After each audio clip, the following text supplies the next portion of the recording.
एक ऐसा गुनाह जिसका करने वाला कभी जन्नत में दाखिल नहीं होगा। रात का सुकून था। आसमान पर चमकते हुए सितारे अल्लाह की कुदरत का अजीम मंजर पेश कर रहे थे। अब्दुल्लाह मस्जिद के सहन में तस्बीह के दाने फेर रहा था, लेकिन उसके दिल में एक अजीब बेचैनी थी।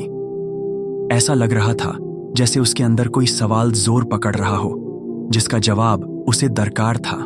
सभी उसकी नज़र मस्जिद के एक कोने में बैठे हजरत मौलाना उमर फारूक साहब पर पड़ी। वह इल्म व हिकमत से भरपूर बुजुर्ग थे, जिनकी बातें कल्बी सुकून का बायस बनती थीं। अब्दुल्लाह धीरे धीरे उनके पास पहुंचा और अदब से सलाम किया।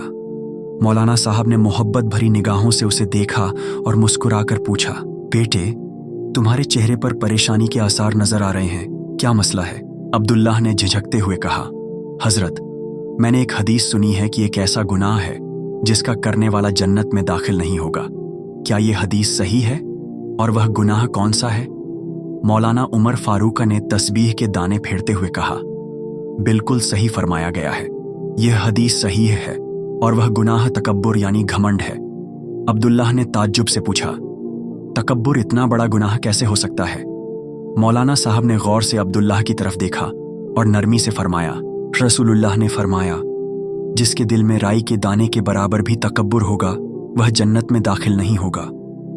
सहीह मुस्लिम हदीस। तकब्बुर दरअसल अल्लाह की बड़ाई को ठुकराने और लोगों को हकीर समझने का नाम है। यह वह गुनाह है जिसने इब्लीस को अल्लाह की रहमत से महरूम कर दिया था।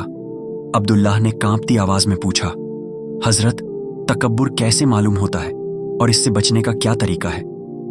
मौलाना उमर फारूक ने समझाते हुए कहा, तकब्बुर की पहचान यह है कि इंसान अपने आप को दूसरों से बेहतर समझने लगे, हक को कबूल न करे, गरीबों और कमजोरों को हकीर जाने और अल्लाह के बंदों पर अपनी दौलत, इल्म या ताकत का रोब डाले। इससे बचने का सबसे बेहतरीन तरीका यह है कि इंसान अपने हर काम में अल्लाह की रहमत का मोहताज रहे, अपने अमल को कभी काफी न समझे और हमेशा अल्लाह से दुआ करे कि वह तकब्बुर से बचाए। अब्दुल्लाह की आंखें छलक आईं। उसने अल्लाह ताला से सच्चे दिल से तौबा करने का इरादा किया और इबरत हासिल की कि तकब्बुर एक ऐसा गुनाह है जो इंसान को जन्नत से महरूम कर सकता है। या अल्लाह, हमें तकब्बुर से बचा और अपने नेक बंदों में शामिल फरमा। आमीन।